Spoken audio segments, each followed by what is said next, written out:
Nathalie, 42 ans, 3 enfants et un boulot à plein temps. Elle est arrivée chez moi il y a 18 mois. Et je vais dire un truc qui va sûrement parler, elle faisait tout bien. Je te parle pas de quelqu'un qui faisait aucun effort, je te parle de quelqu'un qui mangeait 1200 calories, qui pesait ses aliments, qui ne buvait presque jamais d'alcool et qui ne craquait presque jamais. Du 0% partout, parce que c'est quand même mieux, non? Et 4 séances de cardio par semaine. Alors sur le papier, c'est censé marcher. Et d'ailleurs, c'est ce qu'on nous répète depuis plus de 20 ans. Il faut moins manger et faire plus de cardio, ça paraît logique. Sauf que la balance, elle bougeait pas d'un gramme. Et ça depuis 3 ans. 3 ans à se priver. Et tu sais ce qu'elle m'a dit lors de notre premier rendez-vous? Elle m'a dit, Clément, je crois que je suis condamné à rester comme ça. Mon métabolisme, il est bloqué, c'est sûr. Elle était pas condamnée. Son problème, c'était pas d'en faire trop peu, c'était justement l'inverse. C'était d'en faire énormément et pas les bonnes choses. Elle a perdu 20 kilos. Et tout ce qu'on a fait, c'est remplacer tous ses efforts par 5 habitudes. 5 habitudes qui ont toutes le même point commun. Aucune ne lui a demandé de se priver, aucune ne lui a demandé de faire du cardio. Et figure-toi qu'elle mange plus aujourd'hui qu'à son arrivée. Et pourtant, elle a perdu 20 kilos. Et la bonne nouvelle, c'est que tu as déjà tout chez toi. T'as pas besoin d'abonnement à la salle de sport et t'as pas besoin de matériel. T'as tout déjà entre tes mains. C'est juste que tu sais pas comment t'en servir. Et je te préviens, l'habitude numéro 3, elle va te choquer parce que tout le monde va littéralement te déconseiller de la faire si tu veux faire un régime. Alors que c'est probablement celle qui va tout changer. Moi, c'est Clément, coach sportif depuis 2017, spécialisé sur la perte de poids chez les femmes de plus de 30 ans. Concrètement, ça veut dire que j'ai accompagné plus de 600 femmes, des centaines de kilos perdus cumulés. Et pour absolument toutes ces femmes, sans une seule exception, on a mis en place les 5 mêmes habitudes. C'est toujours les mêmes, dans le même ordre. Dans cette vidéo, tu vas comprendre 3 choses. Premièrement, pourquoi ce que tu fais aujourd'hui ne marche pas, même quand tu fais des efforts à répétition. Deuxièmement, quelles sont ces 5 habitudes et exactement quoi faire pour chacune dès cette semaine. Et enfin, pourquoi aucune ne te demande de te priver ni de faire de cardio pour te punir. Parce qu'ici, on n'interdira jamais rien. Alors, ça a l'air d'être un détail, mais c'est important de le notifier. Ces habitudes, il va falloir que tu les appliques une par une, parce que si tu essaies de tout mettre en place en même temps, tu tiendras 10 jours, comme tout ce que tu avais essayé avant. Et si tu prends le temps de les mettre en place comme je vais te le montrer, alors ça va être un véritable jeu d'enfant. Avant qu'on commence, je voudrais qu'on fasse une petite précision qui va t'éviter de perdre encore 2 ans de ta vie. Ici, le mot régime est interdit. Aucun aliment n'est interdit. Aucune séance n'est une punition. Je te demanderai pas de faire de détox au jus de céleri qui, entre nous, détoxifie surtout ton compte en banque. Et je veux pas entendre de je vais m'y mettre lundi. Moi, ma méthode, elle est simple, elle est basée sur le 80-20. Ça veut dire que 80% de tes aliments sont issus de produits bruts, sains, non transformés, donc des aliments qui vont vraiment nourrir ton corps. Et les 20% restants, c'est pour te faire plaisir. C'est assumé, c'est prévu. Pas de culpabilité et t'as pas besoin de négocier avec toi-même pendant 40 minutes devant ton placard. Parce que le vrai problème, c'est pas que tu manques de volonté. T'as probablement élevé des enfants, t'as un boulot, tu gères un foyer, t'es la seule personne de la maison qui sait où sont rangés les papiers importants. Et il y a encore des gens qui osent te dire que toi, tu manques de discipline. Je crois qu'ils savent clairement pas à qui ils ont affaire. Le vrai problème, c'est qu'on t'a vendu des méthodes que personne sur cette planète ne peut tenir plus de 3 semaines. Donc, je vais te donner les 5 habitudes à mettre en place. Alors, prends de quoi noter. L'habitude numéro 1, il faut que tu construises du muscle. À partir de 30 ans, ton corps perd du muscle chaque année, tout seul, sans demander ton avis, pendant que toi, tu regardes cette vidéo. Et c'est exactement pour ça que la même assiette à tes 25 ans, elle ne donne plus du tout le même résultat aujourd'hui. Je t'explique. À partir de 30 ans, une femme perd entre 0,5 et 1% de sa masse musculaire par an si elle ne fait rien pour l'entretenir. Alors, fais le calcul avec moi. Si tu as 45 ans, ça fait 15 ans de fonte musculaire sans que tu t'en aperçoives. Entre 7 et 15% de ton muscle qui s'est évaporé. Toi, pourtant, t'as rien changé à ton alimentation, t'as rien changé à ton mode de vie, mais par contre, c'est ton corps qui a changé de moteur. Et un moteur plus petit, il consomme moins d'essence. Voilà pourquoi la même assiette qu'à tes 25 ans ne donne plus le même résultat qu'à tes 45 ans. Alors, je sais exactement ce que tu penses, parce que ça, je l'entends toutes les semaines. Ouais, mais Clément, moi, je veux pas devenir trop musclé. Rassure-toi tout de suite, tu ne deviendras jamais trop musclé. Devenir trop musclé, ça demande des années d'entraînement ultra spécifique, une alimentation calibrée au millimètre et surtout une véritable intention de vouloir devenir trop musclé. Ça arrive pas par accident un mardi soir parce que tu as fait 3 séances de squat dans la semaine. Dis-toi qu'il y a des hommes qui s'entraînent depuis 10 ans avec cet objectif bien précis, qui y pensent au réveil et au coucher et qui arrivent toujours pas. Donc non, ta séance de 45 minutes entre 2 réunions ne va pas te transformer en armoire à glace. T'inquiète pas. Ce que tu vas obtenir par contre, c'est un corps plus ferme, plus tonique, plus dessiné, plus féminin, pas plus gros, pas plus compact. Alors maintenant, laisse-moi te donner les 4 vraies raisons pour lesquelles tu as besoin de muscles. La première raison, c'est pour tes os. Quand tu soulèves une charge, ton muscle se contracte et ton muscle n'est pas posé posé là par hasard. Il est rattaché à tes os par les tendons et tes os sont reliés entre eux par les ligaments. Donc à chaque répétition, toute cette chaîne tire sur ton squelette et ton os, il reçoit un signal très clair. On a besoin de moi, je dois être plus solide. Parce qu'un os, contrairement à ce que tout le monde pense, c'est pas un caillou inerte planté dans ton corps, c'est un tissu vivant qui se renouvelle en permanence. En fait, ça fonctionne un petit peu comme un muscle, ça s'entraîne. Tu le sollicites, il se densifie, il devient plus solide et si tu le sollicites jamais,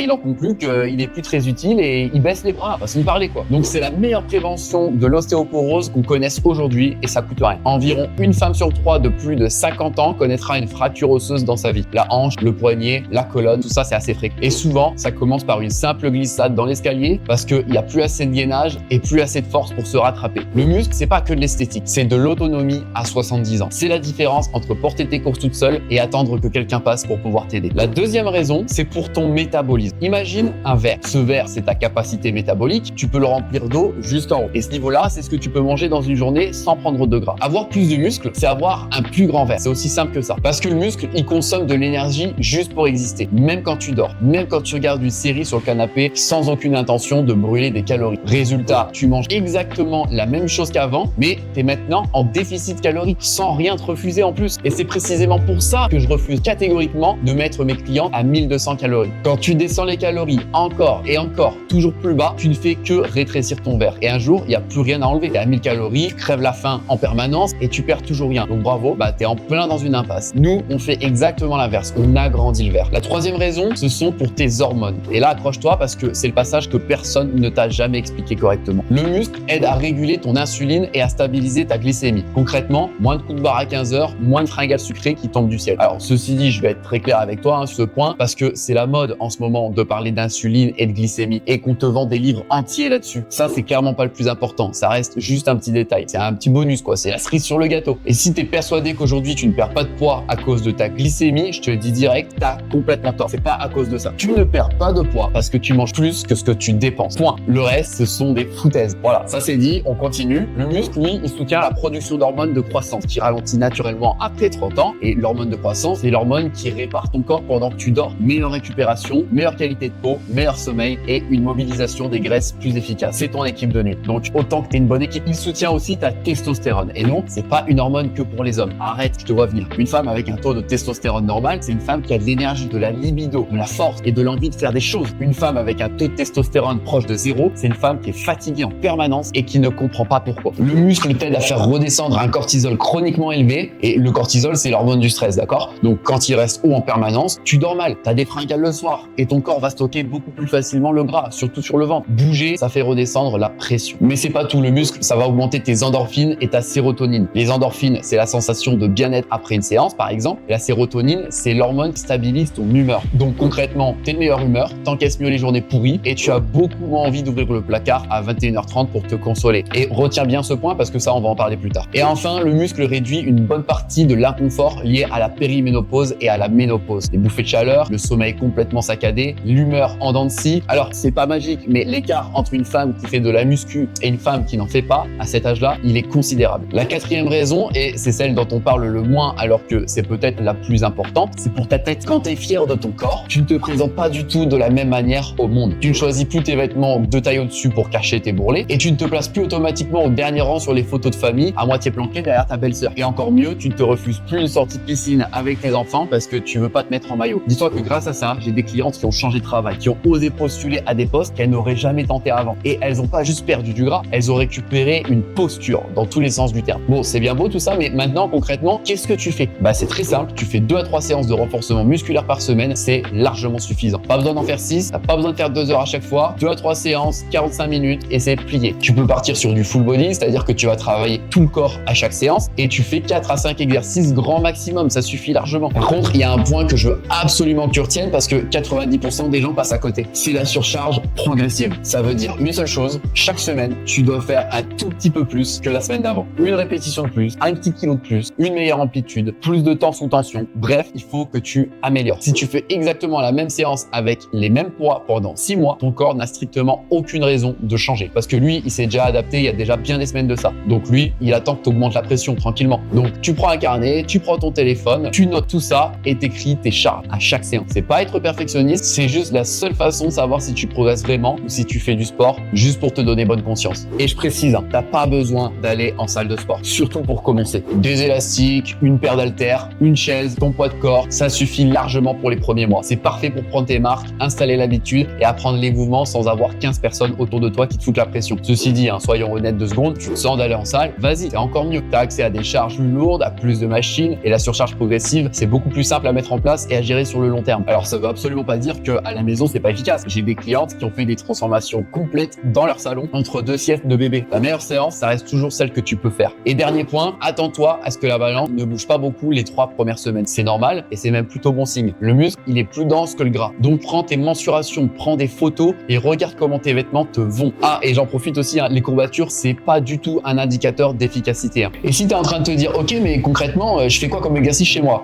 Eh ben c'est simple, je t'ai fait une vidéo entière là-dessus avec les 5 exercices les plus efficaces à faire à la maison. C'est sans matériel, elle est juste là. Tu la regarderas après celle-ci, mais pas maintenant. Là, tu restes avec moi, d'accord? L'habitude numéro 2, augmente tes pas. Tu peux faire 5 séances de sport par semaine. Si à côté de ça, tu fais 3000 pas par jour, je suis désolé de te le dire, tu es sédentaire et tu ne perdras jamais de poids comme ça. Alors, je me répète encore et encore sur ce sujet et je vais continuer à le répéter autant de fois qu'il faudra jusqu'à ce que ça rentre. Il faut que tu marches. Regarde comment ton corps il dépense son énergie sur une journée. Il y a ton métabolisme de base, c'est-à-dire que tu brûles juste en étant vivant. Il y a la digestion, il y a ta séance de sport et il y a le NEAT. Le NEAT, c'est tout ce que tu brûles en dehors du sport. Marcher, monter des escaliers, faire le ménage, porter tes cours, courir après tes enfants, ranger la maison pour la 12e fois de la journée alors que tu venais juste de la ranger. Et sur la plupart de tes journées, tout ce que je viens d'évoquer, ça brûle beaucoup plus que ta séance de sport. Une séance de muscu de 45 minutes, 1 heure, c'est à peu près 250 à 350 calories. 10 000 pas dans une journée, c'est facilement 400 à 500 calories. Et ça, tu peux le faire tous les jours sans jamais être essoufflé, sans tenue spéciale, sans avoir à te motiver. C'est littéralement le levier le plus rentable de toute la perte de poids. Et c'est celui que tout le monde ignore parce que ça fait pas transpirer. Donc, dans notre tête, ça compte pas. Mais quelle erreur! Alors, pourquoi la marche plutôt que la course, tu vas me dire? Parce que la marche, tu peux la faire tous les jours, sans récupération, sans matériel, sans motivation particulière, sans même devoir y penser. Parce que si tu as du poids à perdre aujourd'hui, courir n'est probablement ni agréable, ni idéal pour tes genoux en ce moment même. Et surtout parce que tu n'as aucune obligation de te forcer à faire un truc que tu détestes. Alors arrête de te mentir. On sait très bien que tu n'es jamais allé courir plus de 1 mois consécutif dans ta vie et que statistiquement, c'est pas aujourd'hui que ça va changer. Tiens, laisse-moi te raconter l'histoire de Lindsay, qui était une de mes clientes. Lindsay, elle a 34 ans. Elle faisait du crossfit et pas qu'à moitié, 2 à 3 watts par semaine, à fond, telle une vraie guerrière. Elle sortait de la trempée, rouge comme une tomate, à 2 doigts de la rupture de contrat avec la vie. Et pour elle, c'était suffisant. Sa logique, elle était imparable. Je transpire, donc c'est bon, je brûle. Donc je vais perdre du poids. Sauf qu'à côté de ça, Lindsay, elle bossait assise. Elle rentrait en voiture et elle s'écroulait sur le canapé le reste du temps. Elle faisait environ 4000 pas par jour. Donc elle brûlait des calories comme une folle pendant 1 heure et elle passait les 23 autres heures de sa journée à l'arrêt complet. Elle stagnait depuis des mois, voire des années, et elle était persuadée que le problème venait de son alimentation. Alors je lui ai demandé une seule chose, pas de toucher à son crossfit puisqu'elle adorait ça. Donc ça, il en était hors de question, mais juste de monter son nombre de pas. 3 semaines plus tard, elle m'a dit: Clément, mes pantalons sont déjà plus larges et la balance a bougé. Et je n'ai rien changé d'autre. J'ai juste marché. Et ouais, c'est logique. Et ça, c'est ce qui se passe pour tout le monde. Alors du coup, concrètement, comment tu fais? Comment tu t'organises? La première étape, tu mesures. Donc soit tu télécharges une application pour compter tes pas, donc il y en a des gratuites, et ton téléphone en général, il en a une intégrée. Soit tu prends une montre connectée si tu veux quelque chose de plus précis et de plus motivant. De toute façon, l'un comme l'autre, les deux marchent très bien. La deuxième étape, et c'est très important, pendant 7 jours, tu ne changes strictement rien à ce que tu fais, tu vis normalement, tu observes et tu notes ta moyenne de pas sur les 7 derniers jours. Et tu verras que la plupart des femmes qui font ça, elles découvrent qu'elles font seulement entre 3 à 4000 pas par jour, alors qu'elles étaient convaincues d'être à 8000, 10 000 pas. Et ça, c'est toujours un choc et il fait très mal. Ensuite, troisième étape, la semaine suivante, tu ajoutes 500 pas par jour à cette moyenne, pas 5000, juste 500 pas, et tu recommences, plus 500 pas la semaine prochaine, et ainsi de suite. Fixe-toi un objectif final d'entre 8000 et 12 000 pas. Tu te fais ça sur 2 à 3 mois, comme ça, tu verras que tu n'auras pas l'impression de forcer. Et pour t'aider, voici les astuces qui marchent le mieux chez mes clientes pour augmenter ton nombre de pas. Je te conseille de te garer systématiquement au fond du parking. Ça va te faire 300 pas en plus en général à chaque fois que tu fais les courses. Et en plus de ça, tu feras plus jamais le tour du parking pendant 10 minutes à chercher une place. Descends une station de métro plus tôt ou un arrêt de bus avant. Ça va te rajouter 10 minutes de marche. Va chercher le pain à pied et pas en voiture si tu en as l'occasion. Si c'est pour aller chercher une baguette à 600 mètres, ça devrait le faire. Prends les escaliers, évite l'ascenseur, passe tes appels téléphoniques en marchant. Si ta mère, elle te tient au téléphone pendant 45 minutes, et ben vas-y, va marcher.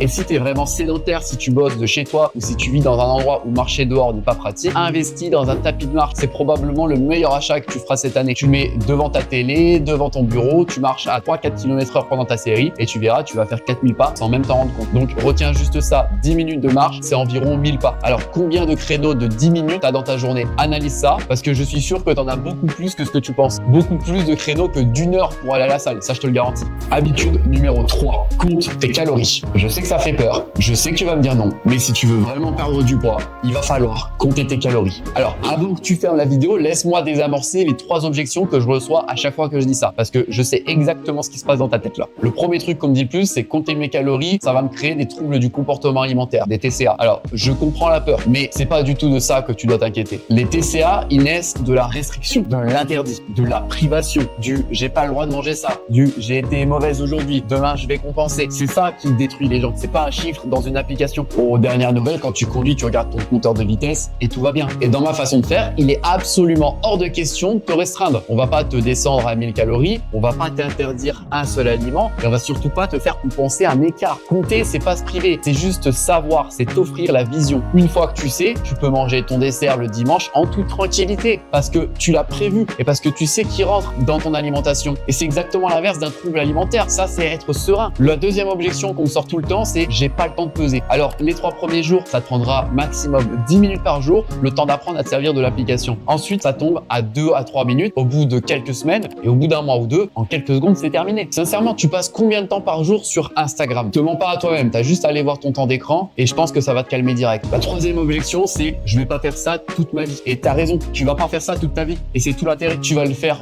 2 ou 3 mois, le temps d'apprendre. Et ensuite, tu sauras. Tu regarderas une assiette et tu sauras à peu près ce qu'il y a dedans, comme moi aujourd'hui. Pourquoi c'est indispensable du coup? Imagine que je te demande d'aller à une adresse que tu ne connais pas, dans une ville que tu connais pas et sans GPS. Tu vas y arriver? Peut-être, mais dans 3 heures, après 4 demi-tours, 2 sens interdits et une dispute conjugale. Maintenant, tu prends la même adresse avec le GPS. Tu vas direct. Tu sais quand t'arrives, tu sais si tu t'es trompé de sortie et tu peux corriger immédiatement. Compter tes calories, c'est exactement la même chose. C'est pas une punition, c'est ton GPS. Sans ça, tu conduis les yeux fermés et tu t'étonnes de jamais y arriver. Et ça explique la phrase que je reçois le plus souvent. Je mange sainement, mais je ne perds pas de poids. Dans la grande majorité des cas, c'est vrai, la personne, elle mange effectivement sainement. Mais manger sainement et manger en étant en déficit calorique, ce sont 2 choses radicalement différentes. L'huile d'olive, les amandes, le beurre de cacahuète, l'avocat, le saumon, c'est excellent pour ta santé et c'est extrêmement dense en calories. Tu peux prendre du poids en mangeant uniquement des aliments sains. Et puis, il y a le vrai coupable, c'est ce que j'appelle les bouchées invisibles. C'est le bout de fromage debout devant le frigo en rangeant tes courses, les 3 frites dans l'assiette de ton fils qui a pas fini, les 2 cuillères dans la casserole pour goûter si c'est assez salé, puis 2 autres pour vérifier, puis une 5e pour le principe, le fond du paquet de chips parce que de toute façon il en restait presque plus donc ça compte pas, le carré de chocolat avec le café et l'autre carré parce qu'un carré tout seul c'est triste. Aucune de ces bouchées n'est notée nulle part. Aucune ne t'a semblé être un repas et mis bout à bout, ça peut représenter 500 à 1000 calories dans ta journée avec la sensation absolue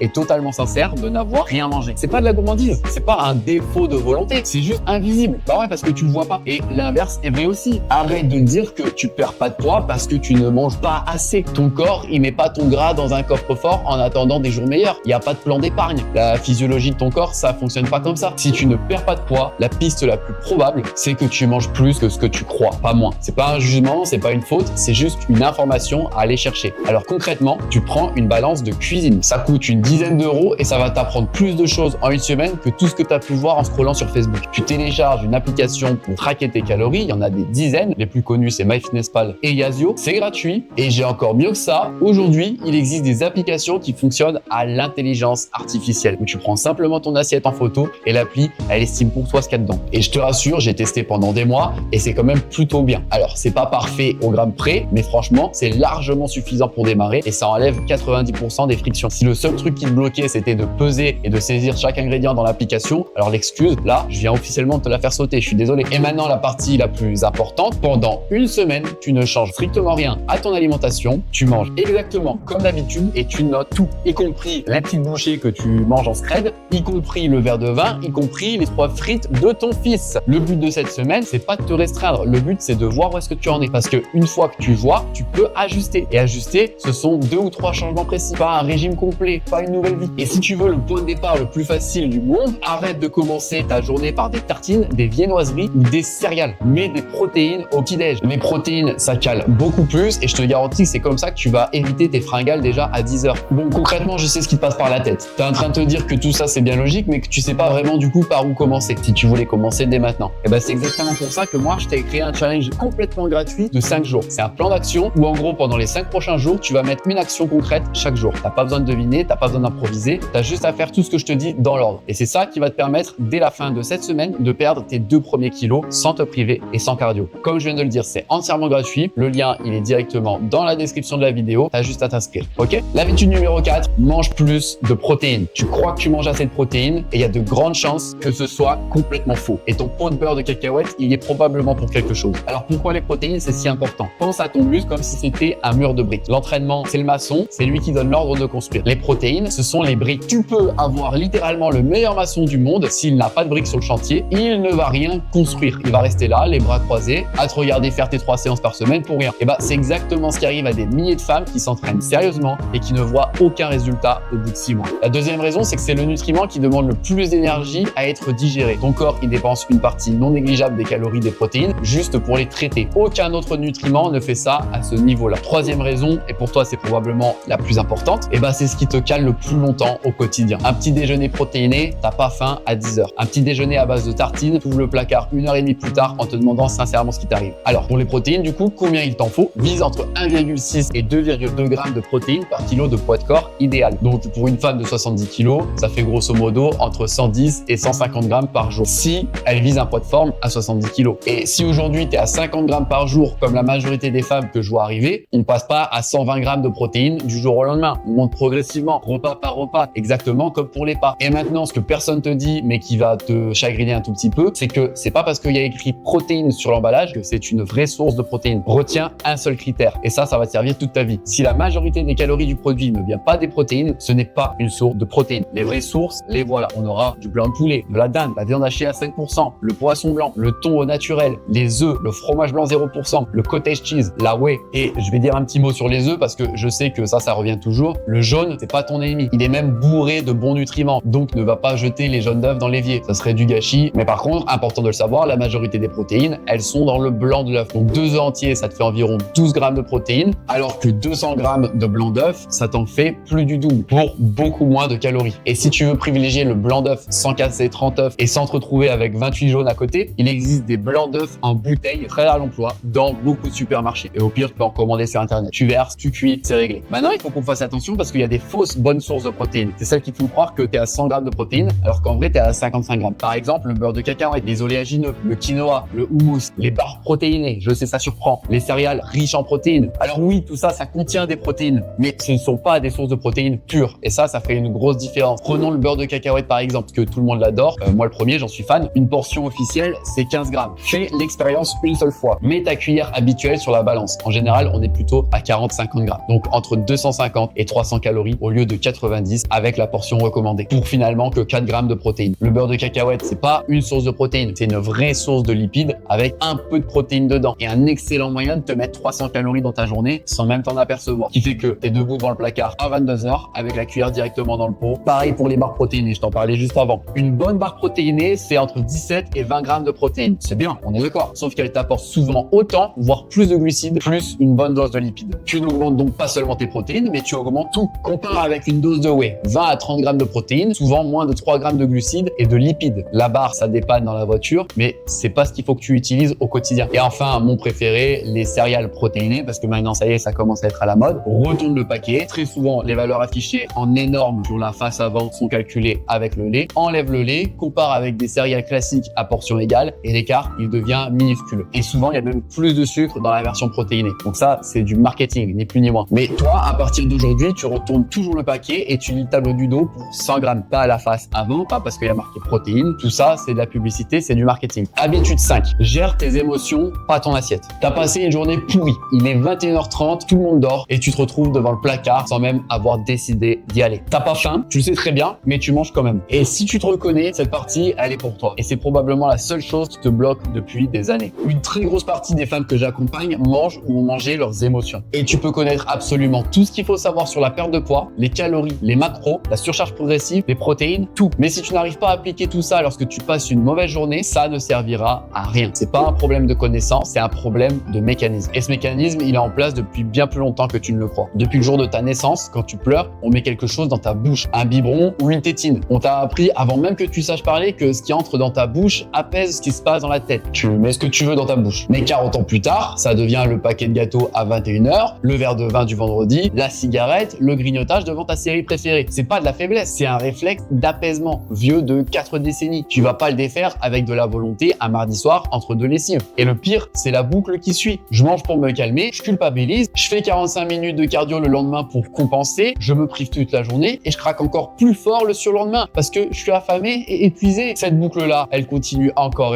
et elle s'arrête pas plus avec de la discipline. Elle s'arrête quand tu changes ton mécanisme. Alors voilà les 4 leviers qui marchent vraiment. Le levier numéro 1, mets la tentation hors de portée. Le combat le plus facile à gagner, c'est celui que tu n'as pas à mener. Alors, je suis pas en train de dire de tout jeter et je dis surtout pas de t'interdire quoi que ce soit. Tu sais, on reste sur le 80-20. Je te dis simplement, arrête de mettre les biscuits à hauteur des yeux dans le placard de la cuisine, celui que tu ouvres 15 fois par jour. Mets-les tout en haut de la dernière étagère, dans la cave, dans le garage, au fond d'une boîte, derrière les conserves de lentilles que personne n'a mangé depuis 2019. Fais en sorte que ce soit chiant à atteindre, genre vraiment chiant. Il te faut un tabouret, c'est parfait, un tabouret légèrement bancal, encore mieux, parce que sur le coup de l'émotion, quand l'envie est purement mécanique, c'est 30 secondes d'effort en plus, c'est très souvent ce qu'il te faut à ton cerveau pour te décourager et te dire de laisser tomber. Alors ça a l'air ridicule comme conseil, mais c'est un des plus efficaces que je connaisse. Levier numéro 2, la pause de 3 minutes. Avant d'ouvrir le placard, une seule question à te poser. Est-ce que j'ai faim ou est-ce que j'ai envie de manger mes émotions? Est-ce que je m'ennuie? Est-ce que je suis énervé? Je me sens seul, stressé, fatigué, triste? Et si t'arrives pas à trancher, c'est très simple, tu peux faire le test de la pomme. Demande-toi si tu aurais envie de manger une pomme là, maintenant, tout de suite. Si c'est oui, ça veut dire que tu as vraiment faim. Si ta tête répond ah non, j'ai plutôt envie de chocolat, c'est pas de la faim, c'est de l'émotion. Si tu as vraiment faim, tu manges. Et à ce moment-là, il y a des choses bien plus utiles à mettre en place dans ton assiette qu'un paquet de gâteaux. Mais par contre, si t'as pas faim, la nourriture, elle va absolument rien régler. Elle va juste ajouter de la culpabilité à ce que tu ressentais déjà. Et tu auras 2 problèmes au lieu d'un seul. Et l'un des 2, il sera en miettes au fond d'un paquet. Levier numéro 3, change de pièce ou carrément de lieu. Quand tu sens que ça monte, la meilleure chose à faire, c'est de sortir physiquement de l'endroit où se trouve la nourriture. Tu enfiles tes baskets, tu prends une bouteille d'eau avec toi et tu sors 10 minutes, prendre l'air, prendre la lumière, tu bouges. Alors ça supprime pas l'émotion, c'est pas le but, ça lui laisse juste le temps de passer. Et une émotion, ça passe. Tu vas pas mourir de ressentir quelque chose pendant 20 minutes. D'ailleurs, est-ce que tu sais d'où viennent les envies compulsives? De ta tête, pas de ton corps. Ton corps, il réclame pas de la glace. Ton corps, il réclame de l'énergie, du sommeil, du calme. C'est ta tête qui traduit tout ça en glace parce que c'est la solution la plus rapide qu'elle connaisse et parce que elle est fainéante et parce que tu sais que c'est réconfortant. Levier numéro 4, rien n'a de sens à part celui que tu lui donnes. On s'est fabriqué des règles qui n'existent nulle part. J'ai mes règles, donc il me faut du chocolat. Je vais regarder un film, donc il me faut du popcorn. C'est vendredi soir, donc c'est pizza, bière. Petit déjeuner, donc ça veut dire tartine. Ce sont pas des lois de la physique, ce sont des associations que tu construis toi-même à force de répétition. Et tout ce qui se construit peut se déconstruire. Donc ça, tu peux le changer. Laisse-moi te raconter l'histoire de Jessica. Jessica, elle n'avait pas bu une goutte d'alcool depuis des mois. Pas parce qu'elle était alcoolique, pas du tout. Juste par conviction et parce qu'elle en avait tout simplement plus besoin. Elle se sentait incroyablement bien. L'énergie, le sommeil, la peau, l'humeur, tout était mieux. Et puis un samedi soir, un anniversaire, un verre, un deuxième verre, le grignotage en rentrant parce qu'elle a un petit creux, le réveil à 11h le lendemain, la séance du dimanche qui saute, les courses qui sont pas faites et le lundi qui démarre déjà mal. Résultat, une semaine entière qui part en couille. Mais voilà ce qui est intéressant dans son histoire, c'est que le verre, ça a jamais été le problème. Un verre, ça fait pas grossir. Le problème, c'est que ce verre a rallumé toute la série d'habitudes qui allait avec à l'époque. Grignoter, se coucher tard, sauter la séance, ne pas faire les courses. Et ça, c'était des habitudes qui étaient ancrées en elle avant. Elles avaient pas disparu. Elles faisaient juste l'assiette. Et il a suffi juste d'un petit déclencheur pour qu'elle se remette en route toute seule, dans l'ordre, comme un effet domino. Et Jessica, elle a pas culpabilisé une seconde. Elle a juste regardé ce qui s'était passé et elle a compris que c'était elle le premier domino. La fois d'après, elle est sortie, elle a bu son verre, elle a fait ses courses le dimanche matin quand même et elle a fait sa séance. Ça, c'est progresser. C'est pas être parfaite, c'est comprendre son propre schéma. Et un mot important avant de conclure, si tu sens que ton rapport à la nourriture te fait vraiment souffrir, que ça prend une place énorme dans ta tête au quotidien, ne reste pas seul avec ça et parle-en à un professionnel. C'est pas du tout un aveu de faiblesse, c'est la chose la plus intelligente que tu puisses faire. Et voilà, t'as les 5 habitudes. Maintenant, le conseil le plus important de toute cette vidéo. Si tu ne retiens qu'une seule chose, je voudrais que ce soit celle-ci. Step by step, une marche à la fois. Si tu essaies de tout mettre en place dès demain matin, la muscu, les pas, le tracking des calories, les protéines, le travail sur tes émotions, tu vas tenir 10 jours. Allez, 11 si t'es vraiment motivé. Et le 12e jour, tu vas tout lâcher et tu vas te dire que décidément, ça ne marche pas pour toi, comme les autres fois d'avant. Alors qu'en réalité, t'as juste essayé de monter un escalier en sautant les 5 premières marches et tu t'étonnes de t'être étalé. Donc tu en prends une seule, celle qui te paraît la plus simple, celle qui te fait le moins peur. Tu la tiens 2-3 semaines jusqu'à ce qu'elle devienne automatique. Et seulement là, t'ajoutes une deuxième habitude. Et ainsi de suite. Et s'il te plaît, fais-moi plaisir, arrête d'attendre le bon moment. Le bon moment, il n'existe pas. Il y aura toujours un anniversaire, des vacances, un déménagement, une période de rush au travail ou alors une belle-mère qui débarque à la maison. Le bon moment, c'est aujourd'hui avec une seule habitude. Et avant de te laisser, une dernière chose que je voudrais te proposer. Si en regardant cette vidéo, tu te dis, ok, c'est bon, j'ai compris, mais moi, dans ma situation à moi, je sais toujours pas par où commencer. Qu'est-ce ce que je fais. Alors, on peut en parler directement, toi et moi. Chaque semaine, je garde quelques créneaux exclusivement pour des bilans offerts pour les personnes qui regardent mes vidéos. C'est un rendez-vous de 30 minutes en visio où on fait le point sur ta situation, ce que tu manges vraiment, ce que tu fais comme activité, ton sommeil, ton cycle et surtout ce qui bloque chez toi précisément. C'est entièrement gratuit. Dans le meilleur des cas, on part sur un accompagnement, toi et moi, et dans le pire des cas, tu repars de cet appel avec un plan d'action clair et défini et tu sauras enfin ce qui pêche chez toi. Si tu veux réserver ton créneau, le lien est dans la description, donc profites-en. Ah oui, et dernière chose aussi parce que c'est important, les 5 habitudes dont on vient de parler, elles ne serviront strictement à rien si à côté tu continues à faire une des 7 erreurs que je détaille dans cette vidéo. Donc, je te laisse aller la voir parce que c'est la suite logique de celle que tu viens de regarder. Et je te garantis qu'il y en a probablement 2 que tu es sûrement en train de faire en ce moment même sans même le savoir. Donc, elle est juste ici, tu peux aller la voir. En attendant, nous, on se dit à très vite pour une nouvelle vidéo.